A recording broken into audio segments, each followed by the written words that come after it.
విద్యార్థులు కారట అరాచకవాదులట యువత పోరాటంపై నోరు పారేసుకున్న బండి సంజయ్. వారి ఆందోళన వెనుక పాకిస్తాన్ హస్తం ఉంది. ఆయుధాలతో పోలీసులపైన దాడి చేశారు. ధర్మేంద్ర రాజీనామా పరిష్కారం కాదు, లీకులు అన్ని రాష్ట్రాల్లో అయ్యాయి. కేంద్ర మంత్రి బండి సంజయ్ చెప్పినంట. ఢిల్లీలో జరిగిన ఆందోళనలో విద్యార్థుల ముసుగులో అరాచకవాదులు ఉన్నారని కేంద్ర మంత్రి బండి సంజయ్ వ్యాఖ్యానించారు. ఈ మేరకు శుక్రవారం బీజేపీ రాష్ట్ర కార్యాలయంలో ఆయన మీడియాతో మాట్లాడుతూ విద్యార్థుల దాడిలో 118 మంది పోలీసులకు తీవ్ర గాయాలైనా అనేదానికి ఆపిర్రు. మిగతాది మన రాధాకృష్ణ అంటే చూద్దాం. ఇప్పుడు ఎంటైర్ బీజేపీలో ఒక నిమిషం ఇక్కడ ఒక చిన్న పాయింట్ చెప్పాలి. నిన్ననే అనుకుంటా బీజేపీ నాయకులు మా రఘునందన్ రావు గారితో పాటు మిగతా బీజేపీ ఎంపీలు కలిపి ఇదే అంశం పైన నిన్న ప్రెస్ మీట్ పెట్టారు. మొన్న చాలా విషయాలు అని ఆల్మోస్ట్ ఇదే స్టేట్మెంట్స్ వాళ్ళు కూడా ఇచ్చారు. ఇప్పుడు పోలీసుల పైన దాడి చేస్తేనే లాఠీ చార్జ్ జరిగిన వీడియోలు ఉన్నాయి ఇప్పటికి కూడా సోషల్ మీడియాలో. వాళ్ళు దేశ విద్రోహ శక్తులుగా పాలస్తీనా జెండాలు, పాకిస్తాన్ జెండాలు పట్టుకున్న వీడియోలు ఇప్పుడు కూడా ఉన్నాయి సోషల్ మీడియాలో. ఇప్పుడు ఇష్యూలో దొంగలు వచ్చిరనేది వాస్తవం, కానీ ఇష్యూ మాత్రం జెన్యునే. కానీ ఇష్యూలో దొంగలు వచ్చారు, దేశ విద్రోహ శక్తులు వచ్చారు, పోలీసుల పైన అటాక్ చేసి కావాలని ఇంటెన్షన్ దాన్ని రచ్చ చేసిన అనేది వాస్తవం. ఇలా పాయింట్స్ మాట్లాడిన ప్రతిదానికి వీడియో ఎవిడెన్స్లు ఉన్నాయి సోషల్ మీడియాలో ఇప్పటికి కూడా. బీజేపీ సోషల్ మీడియా హ్యాండిల్స్లో కానీ కార్యకర్తల ఫోన్లలో కానీ ఆల్రెడీ సాక్ష్యాలు కనిపిస్తున్నాయి. కాకపోతే ఇప్పుడు ఈ విద్రోహ శక్తులు అనే పేరుతోని ఆ నెపంతో విద్యార్థులకు అన్యాయం చేద్దని కేంద్ర ప్రభుత్వం తలొగ్గింది. దాని తగ్గట్టు కార్యాచరణ చేస్తుంది. కానీ ఇందులో అందరూ సక్కమైన ఒకడు అంటలేడు.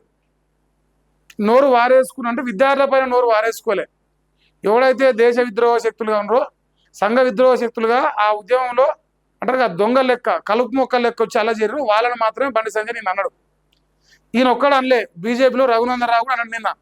కానీ రఘునందన్ రావు అన్న వార్తల్లో రాలే, లేదు మిగతా వాళ్ళు అన్నారు ఆ వార్తల్లో రాలే. బీజేపీలో ఓన్లీ బండి సంజయ్ అన్న మాత్రమే వచ్చింది.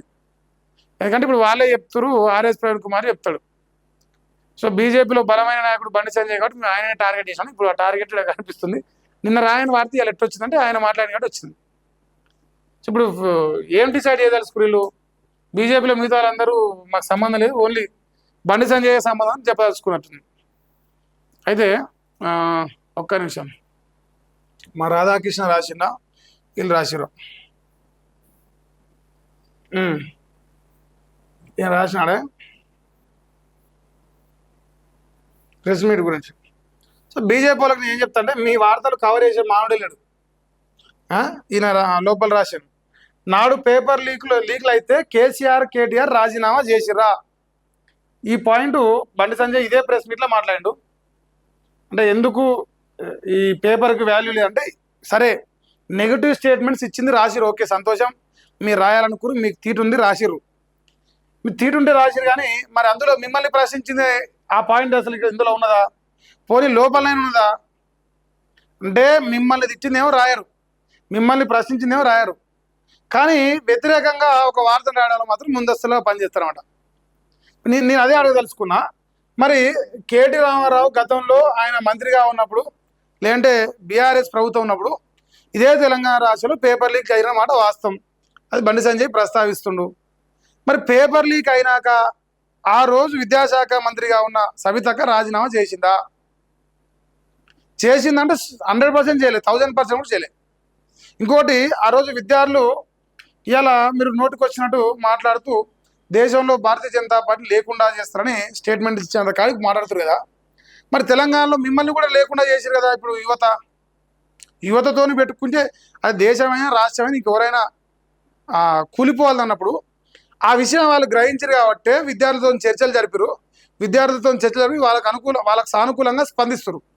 మరి మీ నాయనను నువ్వు ఆనాడు తెలంగాణలో నిరుద్యోగులు రోడ్ల మీదకి వచ్చి, విద్యార్థులు రోడ్ల మీదకి వచ్చి పేపర్ లీక్ల పైన ధర్నాలు దీక్షలు చేస్తే మీరు లాఠీ చార్జ్ చేసిరు తప్ప, మీరు వాళ్ళు చిత్రహింసలు పెట్టిరు తప్ప వాళ్ళతో చర్చలు జరిపిరా, వాళ్ళతో సానుకూలంగా స్పందించిరా. ఇప్పుడు దేశంలో భారతీయ జనతా పార్టీ ఎన్డీఏ ప్రభుత్వానికి, తెలంగాణలో గతంలో పనిచేసిన బీఆర్ఎస్ పార్టీకి నక్కకు నాగలోకి అనుకున్న తేడా ఉన్నది ఈ విద్యార్థుల విషయంలో. వాళ్ళు మొదట్లోనే సమస్యను పరిష్కరించే ప్రయత్నం చేసి అలా చర్చలు జరుపుతూ సానుకూలంగా స్పందిస్తారు. మీరు దొంగల లెక్క దొడ్డిదారులు వాళ్ళని మోసం చేసి ఈ రైతుల పేర్లు ముసలోళ్ళ పేర్లు చెప్పి బయట పడతామని ఆలోచన చేశారు. కానీ మా నిరుద్యోగ బిడ్డలు రోడ్ల మీద తిరిగి కాగితాలు పట్టుకొని తిరిగి మిమ్మల్ని ఓడగొట్టి ఫామ్ హౌస్లో వడబెట్టారు. సో వాస్తవం చెప్పంటే వాళ్ళకు తక్కువ ఎఫెక్ట్ అయింది విద్యార్థుల వల్ల. మీకు సున్నా మొత్తం సున్నా చేసి కూర్చున్నారు మిమ్మల్ని నిరుద్యోగులు. ఇవాళ సంసారం లెక్క వాళ్ళ పక్కన వచ్చిన వాడు ఏదో స్టేట్మెంట్ ఇస్తారు. మీ గత చరిత్ర అందరి మధ్యలో ఉన్నది ఆల్రెడీ. మీరు ఎందుకు రాజీనామా చేయాలి ఎప్పుడు ఫస్ట్ దానికి మీరు రాజీనామా చేసేంత దమ్ము మీకుంటే ఆ రోజు ఎందుకు దానిపైన స్పందించలేదు? ఈటెల రాజేందర్ అన్న ఆయన భూములు కబ్జా చేసి అని చెప్పేసి ఆయన బజార్లో బటగాల్సి మీదేసి ఆయన బదనాం చేసి వెళ్ళగొట్టారు కదా. మరి అదే విషయంలో ఇలా సవితా ఇంద్రారెడ్డి కూడా ఎందుకు వెళ్ళగొట్టలేదు? ఆమెను ఎందుకు రాజీనామా చేయించలేదు? సార్ మీ కపట బుద్ధి ఏదనేది తెలుసు లోకానికి. ఇప్పుడు ఏంటంటే గతి లేదు గతి అంత లేనట్టుగా మీరు ఇలా బీజేపీలో ఉన్న నాయకులు సైలెంట్గా ఉంటే మీరు ఏదో లైన్ లైన్లోకి వస్తున్నారు అంతే. మీరు సక్కమైన నేను అంటలేను అలాను కూడా. సో అందరూ పాపాత్ములే. అందులో మీ పాపాలు జర కనుమరుగైపోతాయి రోజంతా. ఇంకా ఇది వార్తనే.